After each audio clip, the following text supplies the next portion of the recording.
Hi, AJ Hartley here, novelist, Shakespeare professor, baby metal fan, and it's December of 2025 and I'm about to do what is my last discussion of the Metal Fourth album, and the song is White Flame.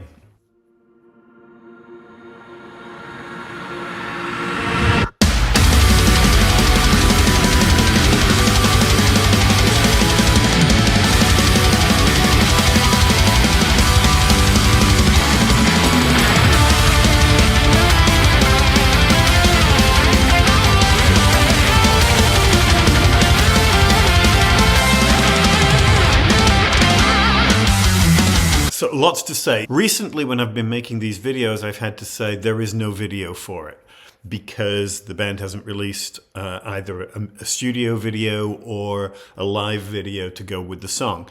That's still the case, but I have today a mashup fan-made video by somebody called Paralyzer Darts. I stumbled on the video on YouTube. I asked permission if I could use it for this discussion, because I think it's kind of brilliant as a piece of fan creation, right? It's a combination of videos shot at various points in Baby Metal's career, but it's done with a really sensitive attention to detail, and I think it's kind of brilliant. So if you haven't checked out that video, you should do it, but that's what I'm using for this discussion. I'm also using, as ever, Capable Paramedics, excellent translation to help me sort of guide through the lyrics. There's an auto-translate on the Paralyzer Darts video as well, and I don't think there's that much discrepancy between the two versions because the lyric is comparatively straightforward. First thing to say, of course, that this is another Su-Metal lyric credit. So, you know, that's always good to me. I love it when the band are directly involved in the songwriting. That feels like it should give her a greater sense of emotional investment in the song. I don't know if that's really true. I think an artist can fully invest in a song written by somebody else, but that sense of ownership I think is really cool. Plus, it shows a commitment to the band going forward, which I think is really good. I always like to see the band members having more agency in what they produce. So it's great to see Su-Metal credited as a songwriter. And, you know, as soon as this song kicks off, man, it is relentless. That double time bass drum that goes pretty much throughout the song gives it this sort of frenetic energy, but it has also the start of that sort of very emotive, soaring kind of melody, and it's reminiscent of a number of songs. People have made comparisons to Akatsuki and to Amore because these songs are connected to heavenly bodies and color, right? Akatsuki has the red moon. Amore has the blue star, possibly a sort of earth kind of seen from a distance kind of thing, which is the way I read it when I did my discussion of it. And this one, of course, is White Flame, and it's specifically about the sun.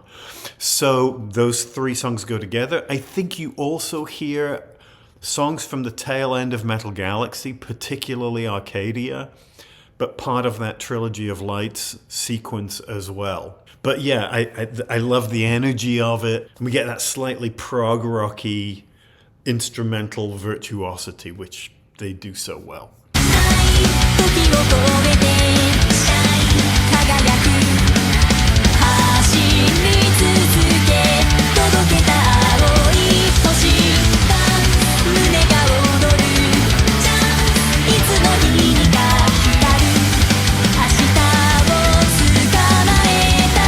So there are a number of ways to read this first sequence in terms of positioning the subject. The way Capable Paramedic translates it, through the time it shines, the blue star I delivered after a long continued run.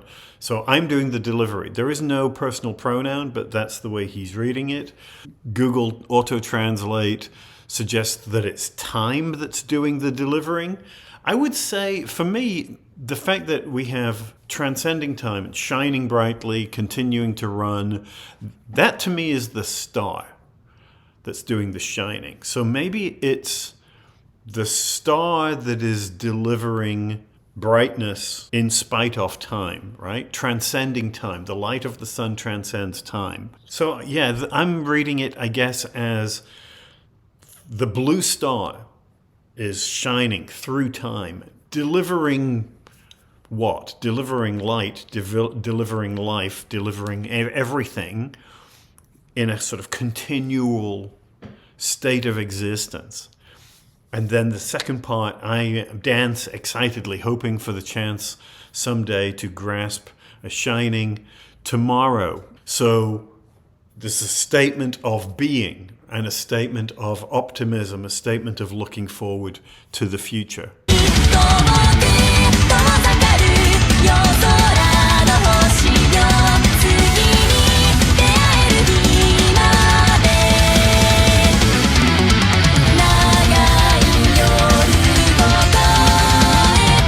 Toku tozakaru.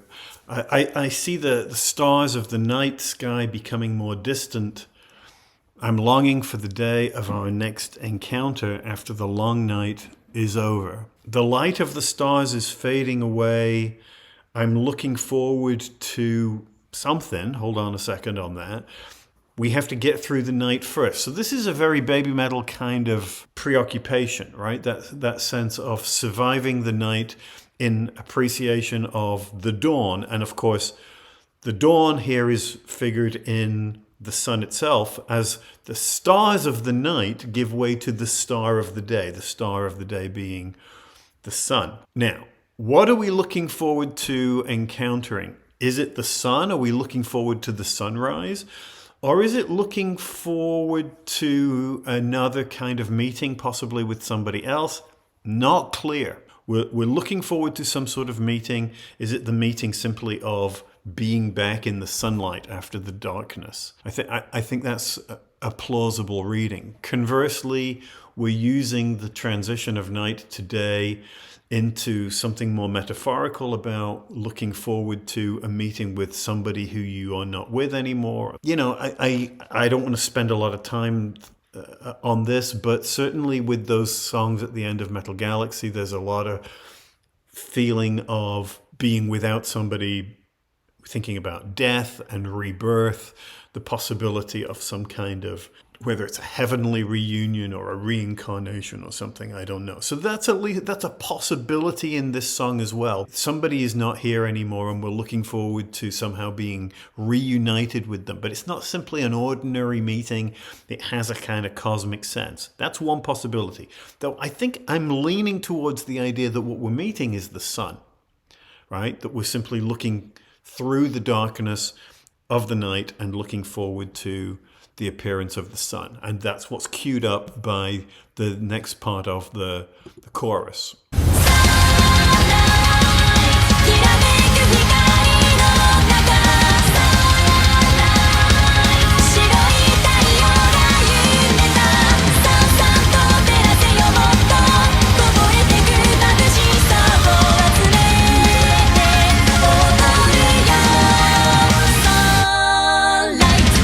So great. So sunlight and sparkling the beam of light, the sun shimmering in a white blaze.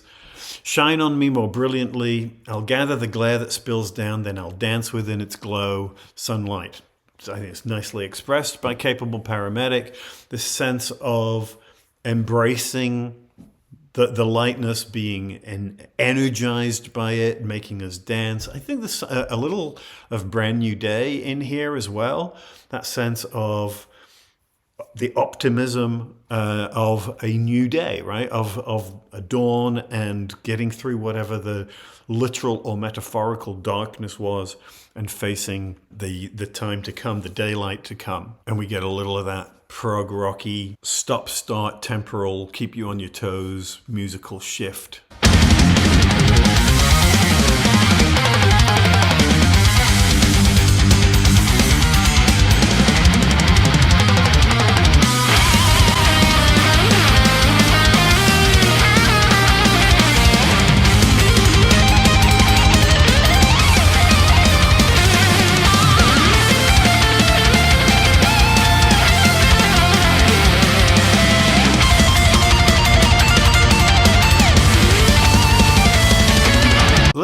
just acknowledge for a moment how great it is to get back to the earlier structural form of baby metal songs with that big instrumental break in the middle. That has become quite rare. We don't get a lot of guitar solo work and such in the middle of songs like we used to. Sometimes it's tacked onto the end like in Metalli, but most of this album is pretty light on guitar solos, and there's been a lot more sort of shouty, growly stuff, which, to be honest, I'm kind of over. And I much prefer to have this intricate and melodic guitar work. Lida, who's one of the original Kami band guitarists, is credited as one of the composers on this song as well. And it's great to hear those guitars because, you know, people, I've said this before, people often say, oh, if you like baby metal, then you're going to like, and they list a bunch of other Japanese heavy rock and metal bands. And many of them have great instrumental work in them in terms of technical ability. But mostly they don't do that much for me because they lack what we get here, which is that very melodic instrumentation where it feels like a voice, where it feels like the instruments are giving a kind of emotional register rather than just intensity. This is not just intensity. This is not just turning it up to 11. This is giving us something of that exhilaration that we're hearing in the lyric and in the voice, some of that anticipation and the yearning, right? That's the word, I think, that what we hear in that guitar, even though it's super fast, is this sense of hope and almost desperation, but in a positive way, right? So I love to hear this.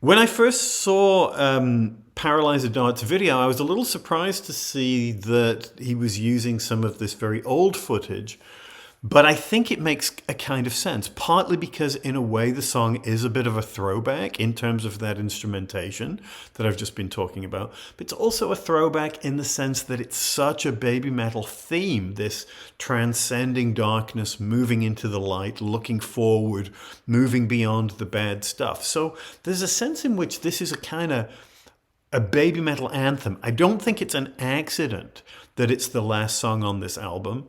And it's also, again, it makes me particularly glad that Su Metal is one of the writers of the song. That there is a sense in which this is a sort of distillation of a lot of what baby metal has been about for a long time. And to me, it's a refreshing shift from an album which is sometimes shaped by other influences and by other energies. This to me feels very baby metal, and I kind of love that.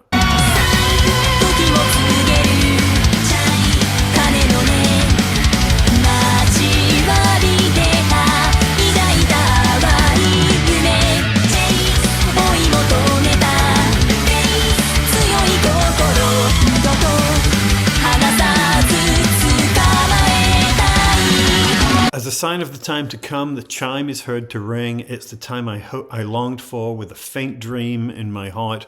What I chased is the faith in my stout heart. I'll catch it and hold it, never to release. So again, was that sense of, you know, maybe it's the chimes of dawn. That's what we're looking forward to, the sunrise. And what has got us through this is faith and determination. This is so baby metal. The pursuit of faith, holding on to something that you believe in. This steadfastness, this determination, this gambarimasu, spirit of persistence, right? Surviving the rough stuff in the pursuit of, in the belief in the idea that things are going to get better, that we're going to get the sunrise. Very baby metal.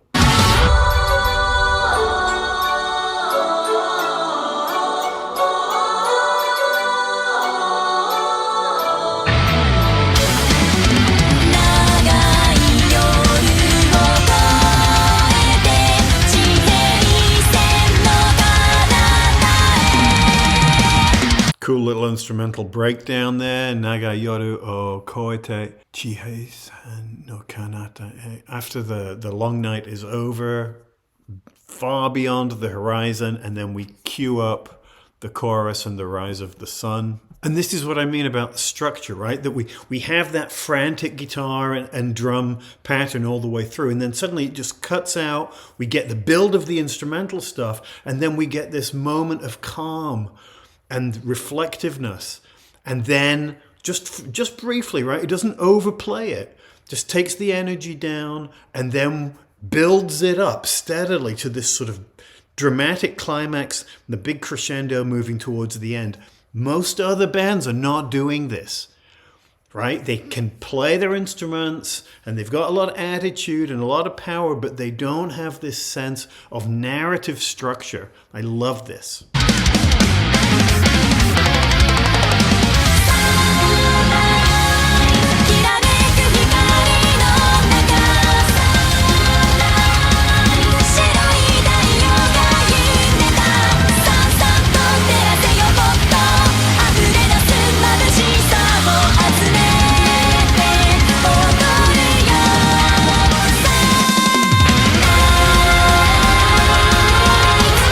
Man. Sunlight in the sparkling beam of the light, sunlight, the sun shimmering in a white blaze, haze. Shine on me more brilliantly. I'll gather the glare that overflows, then I'll dance within its glow. Sunlight, shine on me. Man, it's so great. And again, whether her commitment to the song is because she's a writer of it or not, I can't say. But she absolutely owns this moment, that aspirational sense of being in the light of the sun, right? This is stardom, I suppose, right? But that sense of the anticipation of it, the sense of it warming you up, the sun that brings life, that feeds everything around us, that gives us energy and positivity and hope and optimism and knowledge, right? Because we can see things when we can't in the dark. All the good things in life, the sun is a perfect metaphor for all of them. And of course, you can also extrapolate onto either spiritual things about Godhead. Sun gods are, common to all cultures. Chief deity of the Shinto pantheon is Amaterasu, a sun god, right? So we can look at it in those terms as well.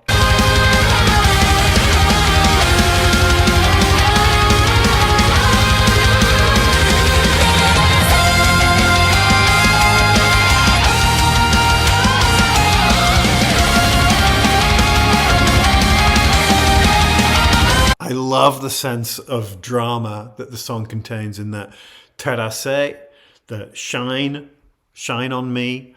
That is the highest note that we hit in the song is also the last note. The way that even though the song has that frantic rhythm all the way through, the vocal, which sometimes is at half tempo, balances that so that it doesn't become the same thing all the way through, right? That's one of the difficulties. When you start really intense, there's nowhere to go.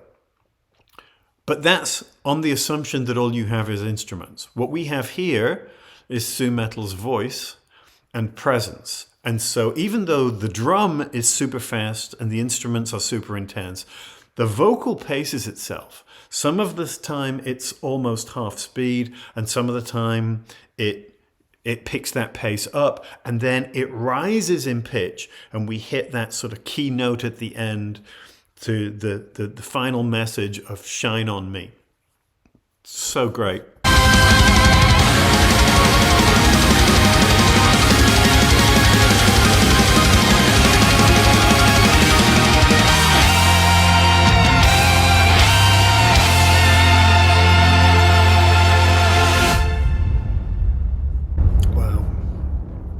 Great song, great video. What a tribute. What a tribute. Really, really cool. And again, shout out to Paralyzer Darts for that video. I love the way that he's able to pick up some of those mouth sounds that of mimicking the sound of what she's actually saying with bits from other songs so that it looks like we're performing the same thing. Some of the instrumental work, likewise, some of the dance. But I think there's a sensitivity to the mood of the song as well, that the choreography fits the drama of the thing.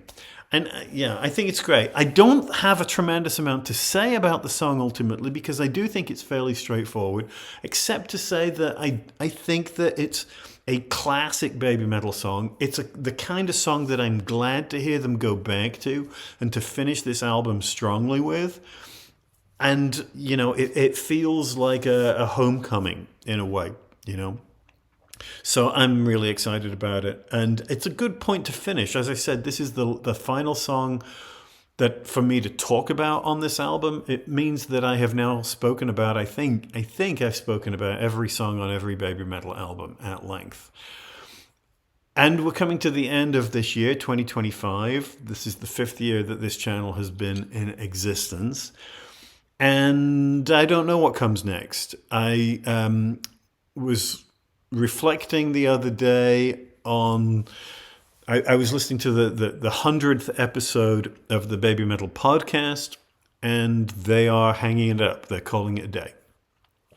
So, you know, I want to say a quick thanks to Paul and Kevin and Maggie, who had me on there a couple of times and who are, you know, friends within the Baby Metal community, and we've done stuff together.